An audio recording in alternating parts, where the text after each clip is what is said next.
Berapa hari kemudian banyak anak kecil, kaki-kaki anak kecil dan suara-suara anak kecil yang lewat depan kamar gitu. Seperti ngawasin di belakang saya. Terus merasa gitu kan, ya nggak usah dianggap dah nggak bisa, dia ngawasin dengan ada suara nafas. Itu bukan saya pertama kali yang kontrak, itu sudah berkali-kali, dan itu tidak pernah ada yang sampai 3 bulan katanya. Saya tanya dia, itu sebenarnya itu bekas rumah praktek dukun untuk aborsi anak itu.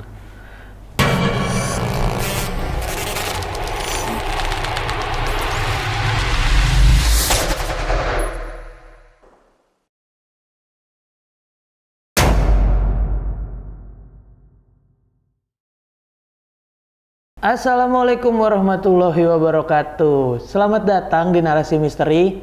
Balik lagi sama gua Randy Mulya. Dan di Narasi Misteri kita akan menceritakan kisah-kisah pengalaman pribadi dari orang-orang yang datang ke Narasi Misteri. Nah, kali ini gua udah kedatangan salah seorang narasumber yang punya cerita cukup epik, lumayan epik buat lo simak sampai habis. Nah, yaudah kita langsung aja kenalan sama narasumber kita kali ini. Halo Om Faiz. Ya, halo Mas Rindy. Sehat Om Faiz ya? Alhamdulillah. Om, boleh nanya sedikit nih buat teman-teman di rumah, kisi-kisi tentang pengalaman yang Om alamin itu seperti apa sih Om? Ya, waktu itu tahun 2013 kalau nggak salah. Saya di sebuah daerah Jawa Timur ngontrak rumah gitu. Jawa Timur? Iya, di Jawa Timur kejadiannya itu. Ngontrak rumah, dan rumah itu memang nampak tua, walaupun desain rumahnya itu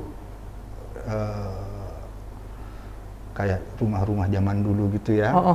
Dia ada teras di depan, panjang gitu, terus belakang ruang tamu, baru kamar-kamar gitu kan.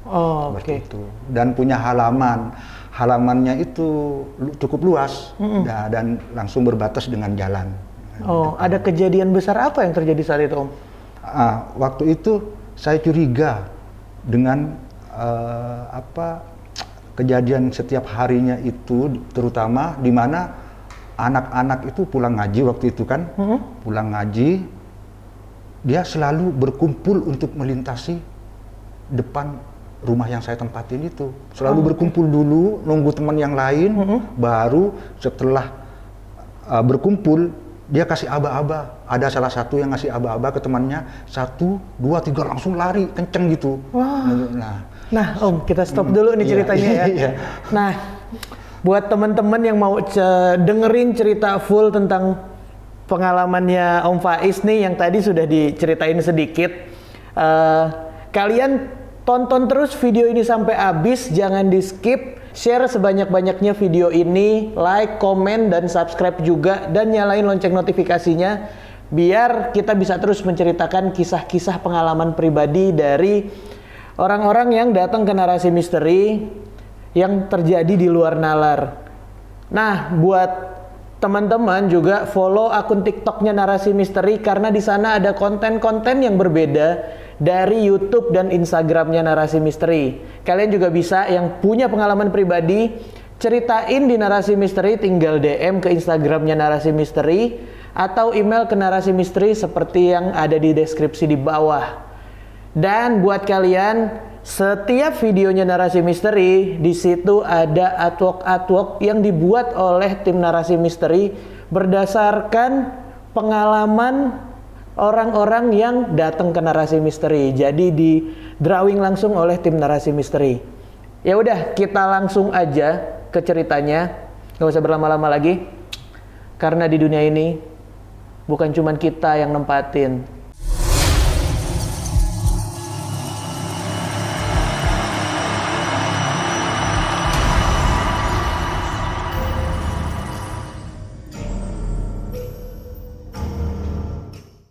Nah, Om Faiz, ya, boleh ceritain bener dari awal nih kejadian ini terjadi nih.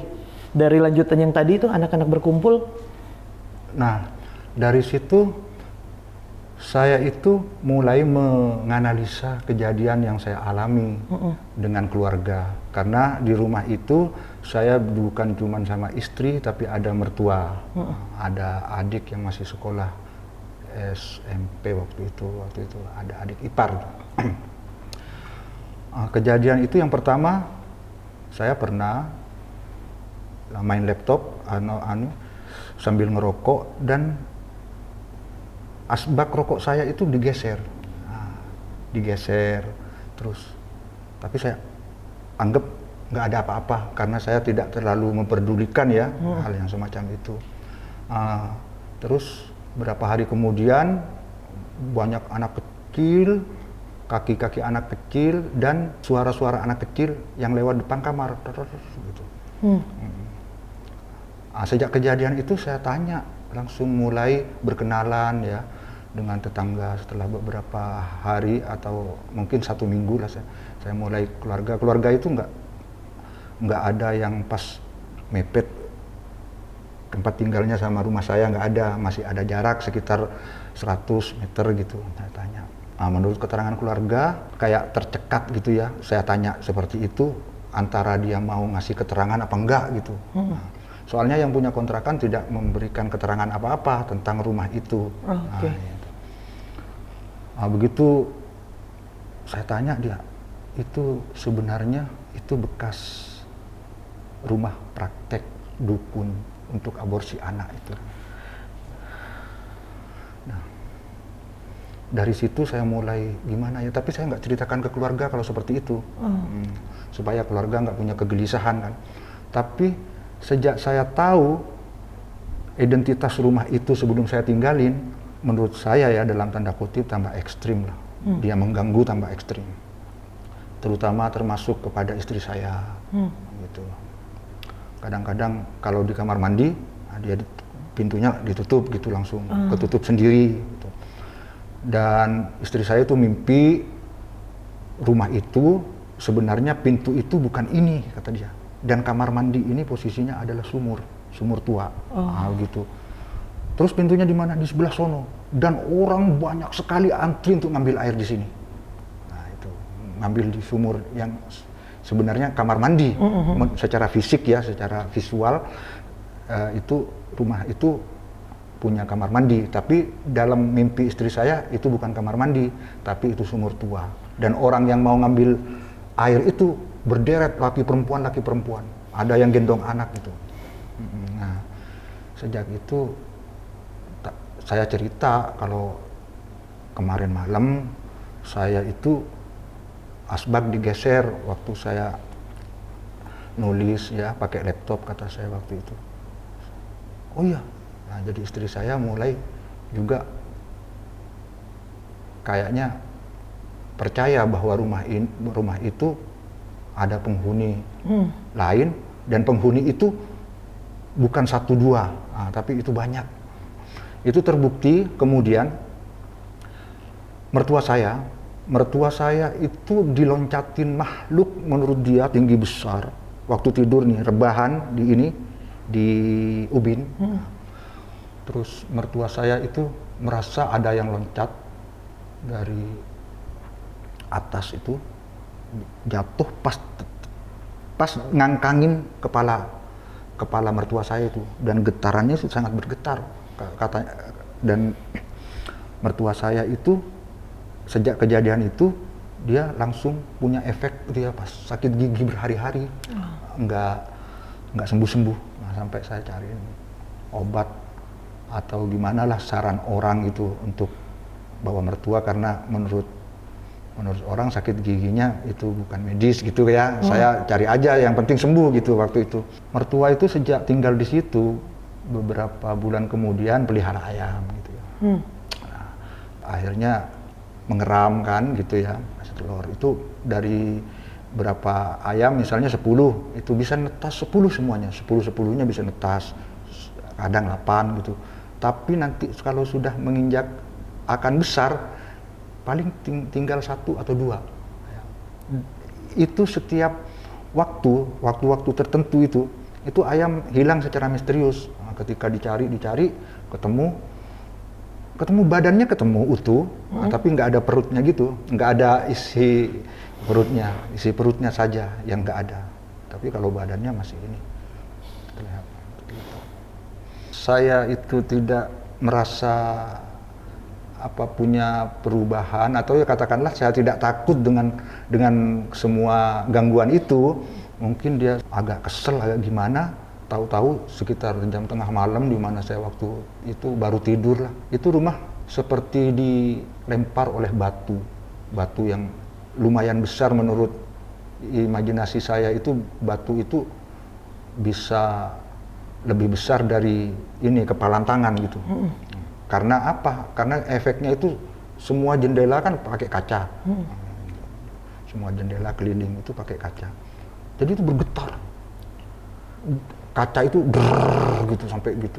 Jadi cukup besar, dan saya dengar persis batu itu begitu dia nabrak dinding, jatuh ke lantai. Nah, di lantai itu ngegelindingnya itu kedengeran, di lantai itu jelas sekali. Proses kejadian itu. Nah, setelah hening baru saya keluar, dan saya bawa senter waktu itu. Karena lampu teras itu sudah dimatiin kan waktu itu. Begitu saya cari senter dari ujung timur ke ujung barat, nggak ada batu. Itu saya mulai, wah, tadi yang saya dengar itu apa? Itu jelas bukan batu kecil, kata saya.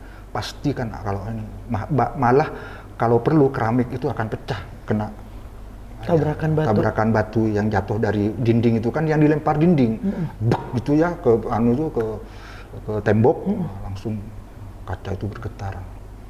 Terus dia jatuh ke bawah, dan ngegelindingnya batu itu jelas sekali, kledak ya gimana batu kalau kita gulirin di lantai itu. Ya seperti itu. Ya kemudian kembali kepada anak kecil tersebut itu.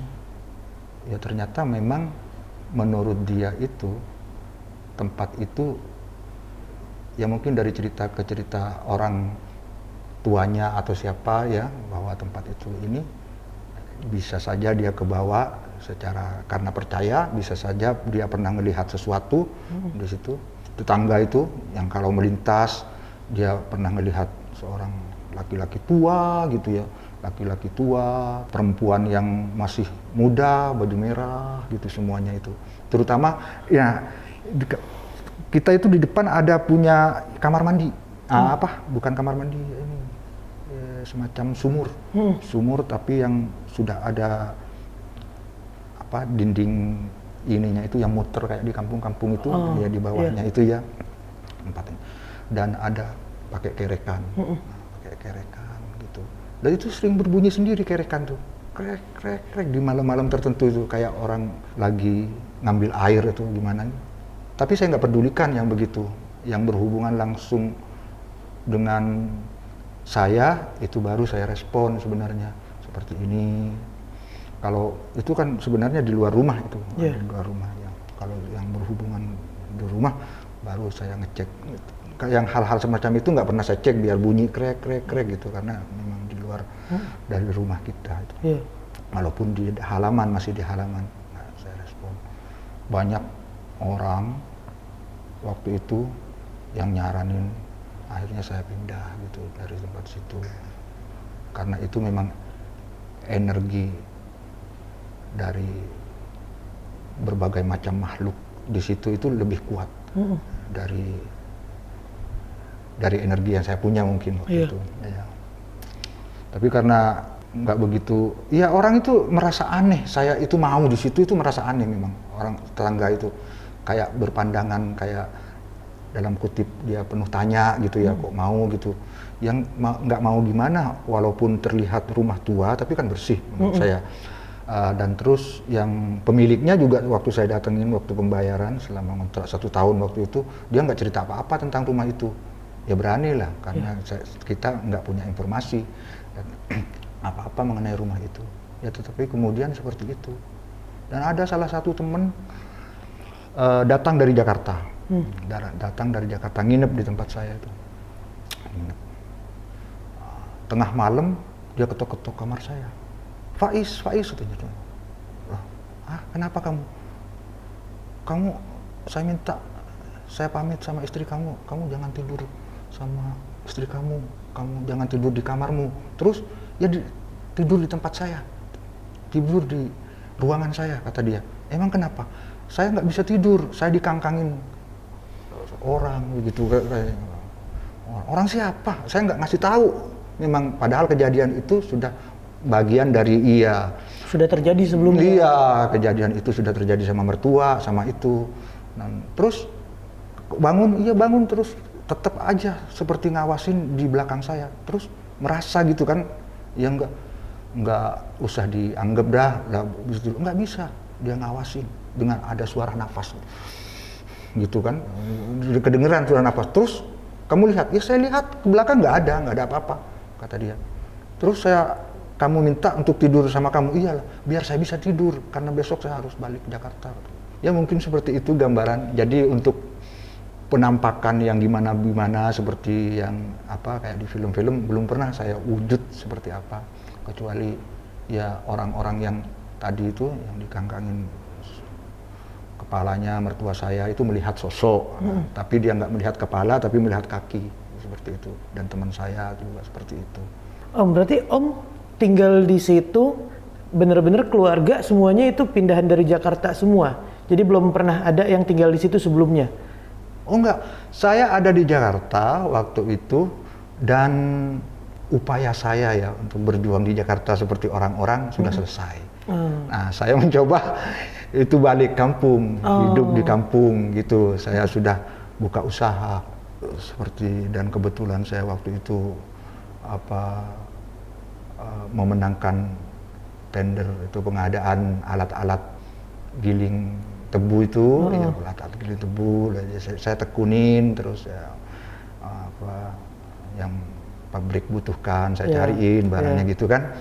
Nah itu sudah punya pekerjaan, artinya tapi semenjak ada kejadian seperti itu dan saya pindah kontrakan, itu kehidupan saya yang tadinya mulai optimis gitu ya, akan bisa itu hidup di kampung gitu seperti itu. Akhirnya saya selalu berpikir tentang Jakarta lagi gitu, tentang Jakarta lagi seperti itu. Maka tahun 2014 setelah kejadian itu saya nggak jadi ngontrak lagi, saya ke Jakarta. Ke Jakarta. Berarti itu masa ngontrak di situ pun dihabisin dari 1 tahun itu. Dihabisin sampai dihabisin. Sampai dihabisin. Iya sampai dihabisin. Nah, mertua berarti dicari pengobatan alternatif tadi semenjak yang pertama kali dikangkangin sama si sosok itu yang sakit gigi. Iya, sakit gigi yang nggak selesai itu akhirnya datengin seorang tabib gitu ya, yang seperti itu juga. Karena kalau jalannya kata orang itu bukan medis, jadi saya harus punya kepercayaan semacam itu. Jadi saya datang ke tabib, orang pinter lah katakanlah, yang bisa itu sembuh. Tapi untuk tinggal di situ dia nggak diperkenankan lagi.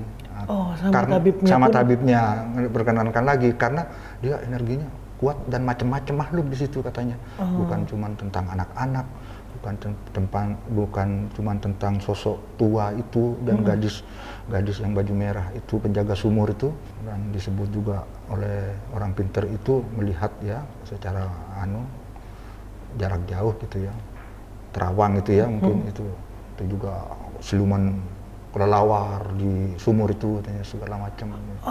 Iya. Jadi yang di sumur ini sumur yang depan atau sumur yang dalam? Depan. Yang depan. Di dalam nggak ada sumur, kamar mandi. Cuman penglihatan istri saya di mimpinya dulunya, itu dia sumur. Gitu ya. Oh, sedangkan sumur yang ada di depan itu katanya si tabib. Iya, kelelawar. Ada siluman kelelawar, dan yang dominan itu yang perempuan gadis itu yang baju merah itu. Seperti itu. Dan bisa jadi dia juga yang menggerakkan si timba ini nih. Bunyi-bunyi timbaan di depan itu. Bisa. Iya, bunyi kerekan itu ya. Kerekan itu. Kerek gitu kan. Ya dia seperti menimba air gitu. Itu lumayan sering Om kedengeran suara itu? Oh, kalau itu sering. Karena nggak direspon sama saya. Iya. Kalau yang direspon-respon satu kali kejadian, kecuali kejadian berikutnya ke orang lain gitu. Maksudnya ke mertua, terus terjadi ke tamu saya yang dari Jakarta gitu. Jadi 2 kali itu kejadian seperti itu. Dan berarti kayak tamu Om yang dari Jakarta ini udah sampai limit keberaniannya sampai ujungnya gedor kamar Om minta ya? ditemenin tidur sampai pagi. Ya, akhirnya karena tamu ya saya harus hormatin dan hargain. Saya pamit ke istri saya, ya katanya, Mak boleh. Istri saya ya saya temenin langsung ke kamar dia, ke ruangan dia. Ya karena nggak ada pertanyaan sih istri, kenapa gitu, udah ngerti langsung ya, iya saya mau tidur di tempat teman saya gitu, saya minta tidur di situ, katanya dia nggak bisa tidur, langsung paham, dia nggak usah tanya, oh iya udah nggak apa-apa gitu. Dan ibu mertua udah nggak tinggal di situ tuh ya, udah pindah duluan semenjak sakit itu? Atau iya, dia mertua itu kan sebenarnya ada rumah, ada rumah, cuman ditempatin adik istri saya sama suaminya. Nah, jadi sejak kejadian itu dan istri saya ceritakan sama adiknya, mertuanya dibawa ke sana. Nah, daripada dapat resiko yang lebih besar lagi ya untuk kesehatan. Sebenarnya mertua saya lebih nyaman ikut istri saya walaupun ngontrak waktu itu ya. Dia lebih nyaman mungkin karena anak pertama ya, mungkin ya istri saya itu anak pertamanya. Akhirnya ya faktor keselamatan juga akhirnya ya udah biarin ibu mertua tinggal di rumah anaknya yang satu lagi. Iya. Gitu. Nah selama setahun ini berarti ditahan-tahan tuh dengan semua kejadian yang ada tuh Om? Iya. Saya menikmati malah. Menikmati kejadian demi kejadian itu. Saya seneng kalau dia itu tidak berhasil gitu. Saya harus habisan ini supaya dia nggak merasa gembira. Itu imajinasi saya ya. Supaya dia nggak merasa gembira karena saya nggak habis kontrak pergi karena takut. Nah, saya justru tertantang dan menurut saya itu saya menikmati waktu itu, saya menikmati. Jadi sampai habis akhirnya kontrakan itu 1 tahun. 1 tahun walaupun sampai habis penuh ya? dengan gangguan tiap hari. Itu kalau saya pergi dan istri saya ada di tempat mertua saya itu, nah di tempat adiknya itu, nah itu istri saya sampai saya pulang dan jemput dia baru dia berani. Jadi nggak pernah kalau nggak ada saya, istri saya itu ada di situ nggak pernah. Oh jadi istri nggak pernah tinggal sendirian di rumah? Itu nggak pernah tuh? Iya, kalau arah keluar kadang-kadang kan aku nginep di Surabaya semalam terus. Dia ada sampai saya datang, saya samperin ke tempat adik saya, baru dia berani pulang. Jadi kalau Om lagi keluar kota atau lagi nggak pulang, itu rumah juga kosong karena istri nggak berani juga tuh di rumah sendirian tuh. Bener. Istri saya takut, cuman tenangnya karena ada saya. Iya gitu, tenangnya karena ada saya. Begitu. Ya, sering kalau tembok ditonjok-tonjok gitu dari luar sering. Iya, sering. Terus kan ventilasi itu jendela itu kan masih yang lama itu yang pakai kaca krek. Yang digeser itu, ya? Iya, sering ditutup buka itu. Iya, sering ditutup buka itu krek gitu. Siapa? Memang nggak ditutup, udah ditutup semuanya kata istri saya. Lah itu kok kayak ditutup? Ya nggak tahu. Ya kayak itu suaranya kayak plek gitu ya. Soalnya kayak kaca yang digeser itu tuh yang miring-miring ini. Iya, yang miring-miring. Iya, itu kalau digeser pasti bunyi tuh besi-besi dan kacanya. Besinya bunyi. Iya, tapi itu bukan dibuka karena sudah ditutup sama istri saya sejak sore kan. Ya maghrib biasanya itu sudah ditutup. Dan itu ditutup plek gitu. Berarti kan dalam keadaan terbuka menurut pendengaran. Tapi kalau setelah kita keluar dan cek ya tertutup memang semuanya masih tetap ada. Karena buat kalau yang teman-teman tahu jendela kaca kayak gitu, misalnya kebuka suaranya lebih adem dibandingin suara nutup karena nutup kan kaca ketemu kaca ya. Kalau buka kan cuman bunyi besinya doang. Bunyi besinya doang. Dan itu ketahuan tuh ini ketutup atau kebuka ya. Iya benar seperti itu. Wah gila pengalaman. Tapi emang ya kalau menurut Om yang harus kuat biar gangguannya pun bisa Om lawan ya. Kalau dibilang rasa takutnya sih awal-awal pasti ada ya. Cuman coba lawan sampai akhirnya ya udah kalau ada kejadian apapun. Iya. Saya juga agak gimana ya cara berpikir saya itu, logika saya itu kenapa saya bertahan itu salah satu alasannya biar dia nggak seneng melihat saya itu kabur karena takut sama dia gitu. Nah, biar jadi dipikir-pikir kan kadang-kadang bertahannya itu untuk ini ya, sebenarnya sebuah kepuasan mental ya. Mungkin ini bisa juga dipakai nih ya. Iya, sebenarnya seperti itu, bukan karena saya berani semacam itu. Ya semua kalau dalam keadaan seperti sedang diganggu itu, saya juga bulu kuduk bisa berdiri, ya jantung deg-degan juga. Itu pasti terasa. Iya, ya? pasti terasa. Tapi karena saya harus terlihat tidak boleh takut, kata saya, motivasinya harus tidak boleh terlihat takut gitu.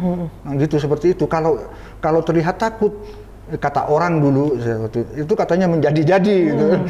Jadi tambah menjadi-jadi ya, tambah dia ngeluarin jurus-jurus ya supaya kita benar-benar tunduk bahwa dia lebih perkasa gitu.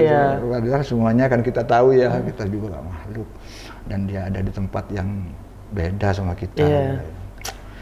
Nah, kalau si akar rumah ini sebagai dulunya klinik aborsi, itu di saat tetangga-tetangga Om yang ada di situ udah ada di tempat itu saat klinik aborsi ini berjalan. Iya, tapi sebagian mereka itu cerita dari kakeknya atau seorang ibu itu diceritain bapaknya gitu ya. Waktu itu dia sudah jadi ibu. Nah, itu masa kecil dia mungkin antara tahu dan tidak tahu persis kejadian itu, tapi yang lebih tahu itu yang sudah tua-tua di situ itu ya. Sepuh-sepuhnya. Iya, yang sepuh-sepuhnya yang sudah tua. Bahwa berarti dia klinik aborsi ini udah lumayan jauh juga nih waktunya nih ya. Dan setelah katakanlah dukun itu nggak ada, artinya entah mati atau gimana, itu bukan saya pertama kali yang kontrak, itu sudah berkali-kali, dan itu tidak pernah ada yang sampai 3 bulan katanya. Semuanya selalu kabur di pertengahan jalan. Iya, selalu ini, nggak ada yang pernah sampai 3 bulan. Nah, itu makanya ketika saya ngobrol sama ini merasa heran gitu, saya kok bisa sampai ngabisin masa kontrak di situ itu. Berarti baru Om orang pertama yang sampai setahun. Sampai 1 tahun, iya. Pokoknya yang lain tuh bulanan loh Mas. Di bawah kalau mereka setengah tahun, semua di bawah setengah tahun. Berarti kalau di mata tetangga-tetangga yang ada di sana, ini orang sakti atau gimana nih bisa nempatin itu? Padahal faktornya ya udah gue harus lebih berani. Iya, gitu ya? Harus lebih berani karena saya kan juga satu-satunya ya cowok di situ, wanitanya 3. Yang tua adik ipar saya yang masih sekolah, terus istri saya. Kalau saya takut ya kan yang lain pasti sudah ngikutin. Iya. Apalagi kalau saya cerita semua hal. Kan kadang-kadang cuma saya ya yang tahu, yang denger dan ini. Iya. Termasuk jalan anak banyak yang jalan gitu ya. Kan rumah saya waktu itu, rumah yang saya kontrak waktu itu ada jalan samping sampai muter 2 kali begini. Ya, karena di pinggirannya kebun masih banyak kebun juga ya, jadi ada jalan di pinggiran rumah. Enggak, maksudnya di dalam ruangan, desain rumahnya itu, di dalam rumah itu kita bisa lewat pinggiran. Ini jendela ini. Nah, ini ada jalan terus sampai ke dapur sini. Dapur terus meja makan terus ruang ini terus sampai balik ke tempat tamu. Jadi motor bisa ke tempat tamu. Loh, ini yang jalan banyak sekali. Gitu. Itu cuma saya. Istri saya nggak pernah dengar. Nah, yang istri saya dengar, dia kaget kadang tidur karena temboknya ditonjok. Dok gitu kan. Dok. Aduh, siapa? Ya udah dah. Siapa lagi kata saya gitu jawabnya. Tidur aja dah. Ya kamu nggak tidur kan? Iya nggak tidur. Ya, kalau saya tidur dia takut. Iya karena nantinya Om tidur istri melek sendirian. Iya. Aduh pokoknya lah bener banyak tidurnya kurang sebenarnya di situ karena ya diganggu gitu ya sebenarnya. Cuman kita entah apa yang terjadi kok saya itu punya pikiran semacam itu. Kalau saya sampai kayak orang-orang lain misalnya, tapi waktu itu saya belum tahu kalau orang lain itu hanya bertahan bulanan, belum tahu. Tapi saya entah kenapa punya pikiran kalau saya itu putusin kontrak sebelum habis dan mereka pasti menganggap saya itu takut. Gitu saya kan nggak boleh terlihat takut kata saya. Walaupun ya namanya manusia kan, iya. Intinya kita harus lebih kuat dari makhluk-makhluk jin atau apapun itu ya. Iya, makhluk apapun itu ya. Kita harus ya derajatnya tertinggi manusia ya kan punya status khalifah kan gitu. Iya, menurut agama kita seperti itu kata saya. Masa saya harus dipermainkan seperti itu kata saya. Iya, masa saya harus dipermainkan seperti itu. Toh saya itu tinggal di rumah, dan rumah yang bikin manusia, yang ninggalin manusia. Kalau saya tinggal di gua mungkin punya dia, atau saya diganggu ya wajar. Atau saya harus pergi. Tapi ini rumah kan rumah manusia kata saya, yang bikin manusia. Makasih banyak Om Faiz. Udah mau cerita di Narasi Misteri. Semoga banyak nih pembelajaran yang dialamin Om Faiz dan bisa diambil sama teman-teman di rumah nih sisi baiknya. Nah, Om Faiz sekarang udah tinggal di Jakarta lagi? Iya, tinggal di Jakarta lagi. Om Faiz ada sosial media atau apa nggak tuh? Faiz Sirot. Kalau Instagramnya Faiz Sirot. Oke deh. Nah, buat kalian yang mau lihat aktivitas atau karya-karyanya Om Faiz nih, Om Faiz kan di bidang seni peran. Seni peran. Nah, teman-teman bisa ngelihat kegiatannya Om Faiz di Instagramnya Om Faiz. Iya, benar. Nah, buat yang mau nanya-nanya tentang pengalaman yang dialami sama Om Faiz, lo bisa tulis di kolom komentar dan like video ini sebanyak-banyaknya dan di-share juga sebanyak-banyaknya. Nah, buat teman-teman yang punya cerita-cerita pengalaman di luar nalar, lo juga bisa ceritain ke Narasi Misteri. Tinggal DM ke Instagramnya Narasi Misteri atau email ke Narasi Misteri. Dan jangan lupa follow akun TikToknya Narasi Misteri karena di sana ada konten-konten yang berbeda dari YouTube dan Instagramnya Narasi Misteri. Kalau gitu Narasi Misteri pamit, karena di dunia ini bukan cuman kita yang nempatin,